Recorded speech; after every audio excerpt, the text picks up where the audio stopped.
Hi, everybody, and welcome to this version of DPAA Short Connects. As you all know, we go inside the homes, the hearts, minds, the strategies and tactics of advertising's leaders around the world. Today, I've got a good friend of mine, Mr. Jim Mollica. Jim is at Under Armour, thank you, Jim, where he's the Senior VP of Consumer Engagement and Digital. And Jim and I have known each other for many years when he was at MTV and he was at Disney. We actually did some great marketing initiatives, and he's one of the smartest, most digital, and loveliest people in the advertising world. So if I haven't embarrassed you with the opening, Jim, maybe tell us about your role at Under Armour and what you're doing there. Well, first of all, thank you for the kind words, Barry. I don't know if I'll live up to that introduction, but I'll do my best. I'm thrilled to be here. Thanks for having me. Really consumer engagement and digital for me, during my time at Under Armour, it's really been about creating engaging consumer experiences within our own branded environments, our apps, our website, our stores, and in the wild.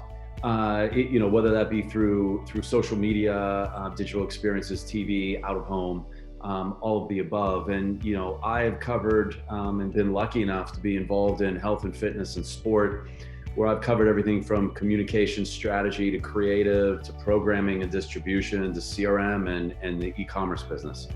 So a little bit of everything.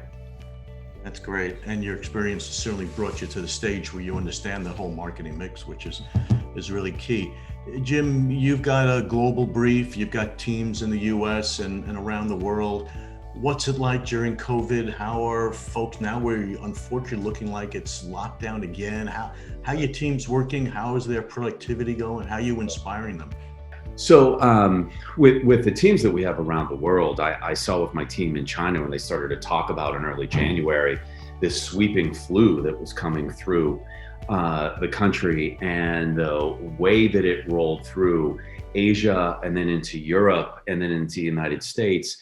It literally was this wave that crested over, the employees and the businesses. And, there were points during our time where we had 95% of the distribution points for Under Armour that were shut down.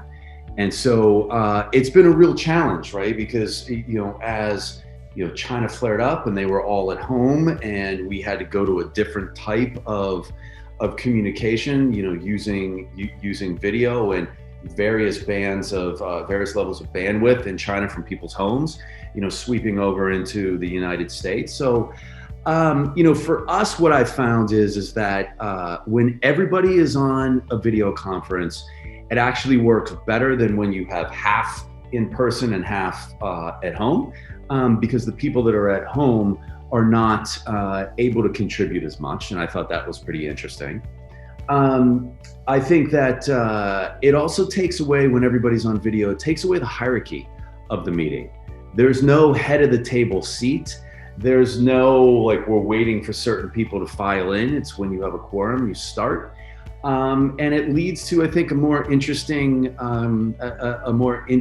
dialogue that happens, rather than having sort of the forced hierarchy with the head of the table sort of leading the discussions. So I think it also enhances the active listening, because when you have to be very deliberate about the questions and the answers and making sure you're not talking over one another, I think it helps people really process the information before they respond. So I think those things have worked really well. We surprisingly, to my surprise, we've launched the new Under Armour website, complete redesign. While we've been at home, we launched a loyalty program in China from our living rooms, dining rooms, and offices of being at home, and created a bunch of in-home workouts in MyFitnessPal that completely pivoting our programming strategy. So I don't believe that we've lost productivity. I think we figured out ways to be more productive during that time.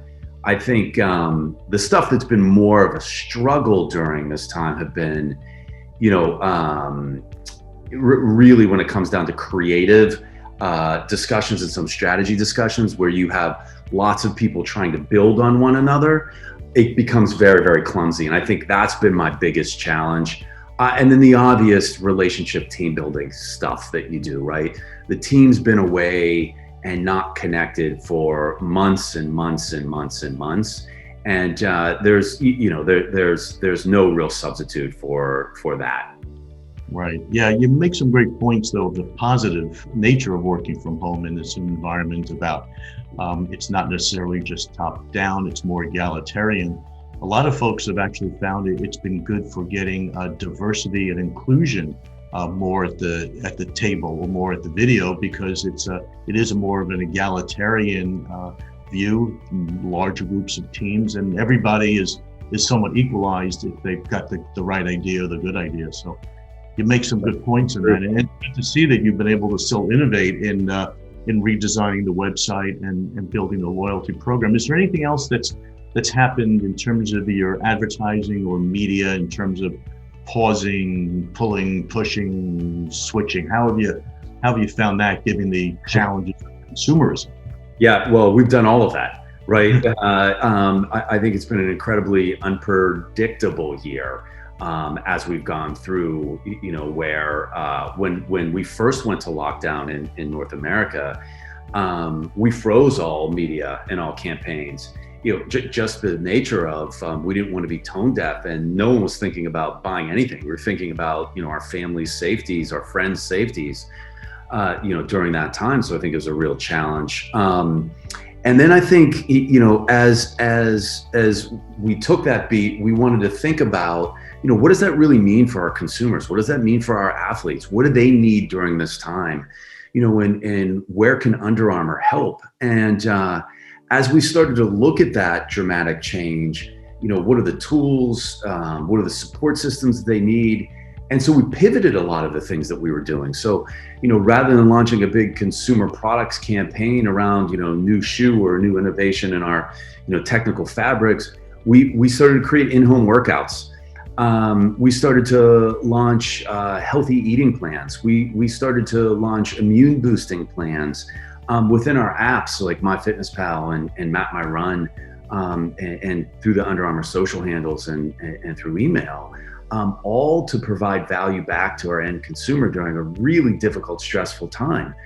How do we help maximize their well-being? How do we alleviate stress and help them feel like they have a little bit of a sense of control over the situation?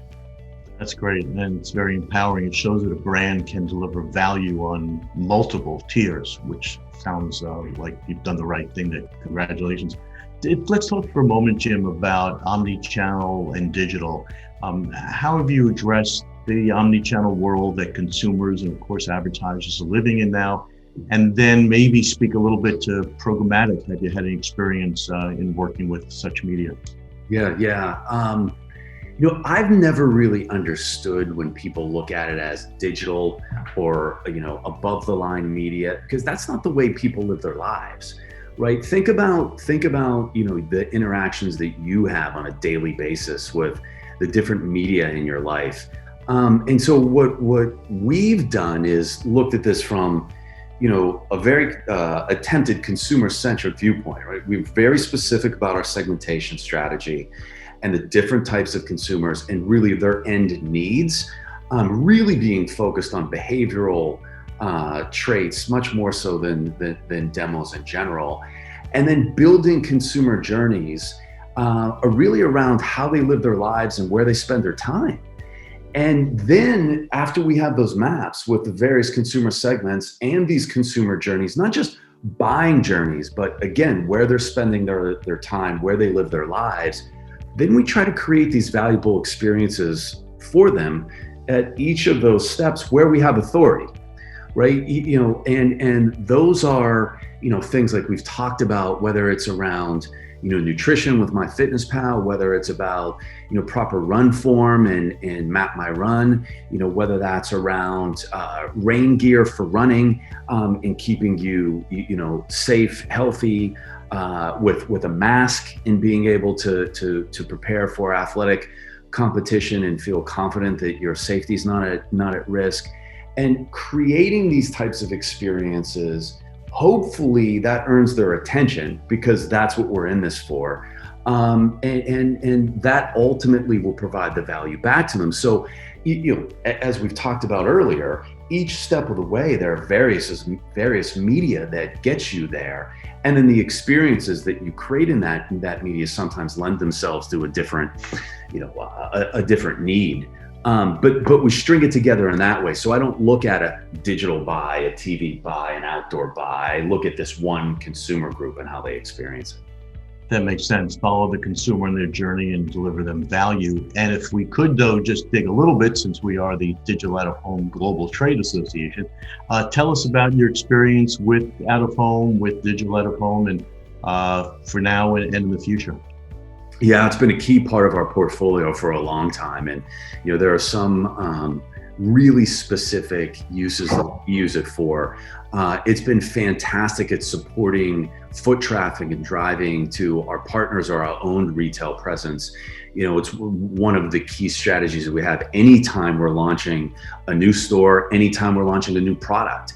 And we really try to mobilize that around those consumer journeys that we've talked about, and specifically in dense areas where we're trying to influence the tip of spear consumer, and trying to win them to drive the authenticity of the product. So you will see a lot of outdoor being used in major metro places, Hong Kong, Shanghai, New York City, London, places like that, where we've had a lot of success driving foot traffic. And then we use it around events, right? I mentioned London. Anthony Joshua has the heavyweight champion of the world, has a big fight there, where there will be lots of, rest assured, lots of Anthony Joshua promotion in that area, driving back to Under Armour owned properties.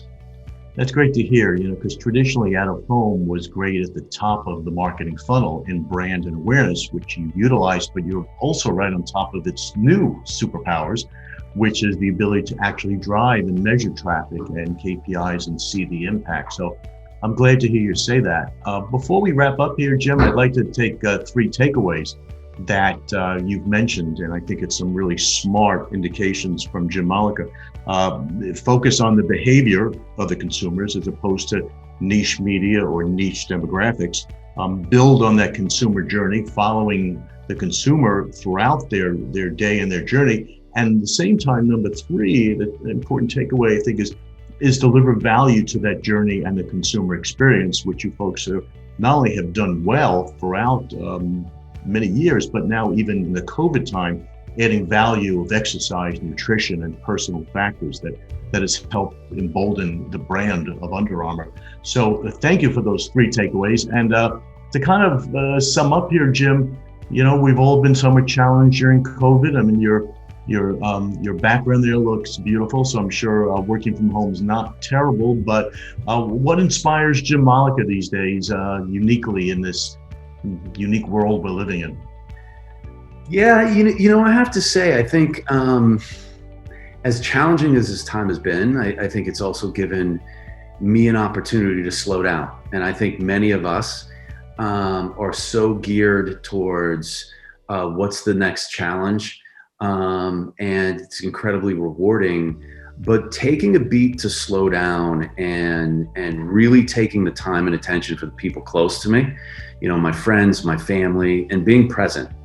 Really working hard to be present. And that's easier said than done, because I feel like COVID's allowed us or given us the opportunity to feel like we have the time. You and I aren't on airplanes every week. We're not running to meetings and staying till, 8, 9 o'clock at night. And there's sort of the demands of your family and their schedules and their life sort of come into contrast to how you're living your professional life. It's really given me the opportunity to have the time, patience, and attention to go deeper in all of those relationships. And I think that's really been the inspiration for me during these last 8 months. Well, I'm so glad that you've given us your time, patience, and attention for this, because you've got a lot of great experience and you're a smart fellow, and we always love talking to you, Jim. So good to see you, pal, and please stay safe and enjoy the family and your continued success with Under Armour. Thanks for the time, Barry. I really appreciate it, and the best to you and your family.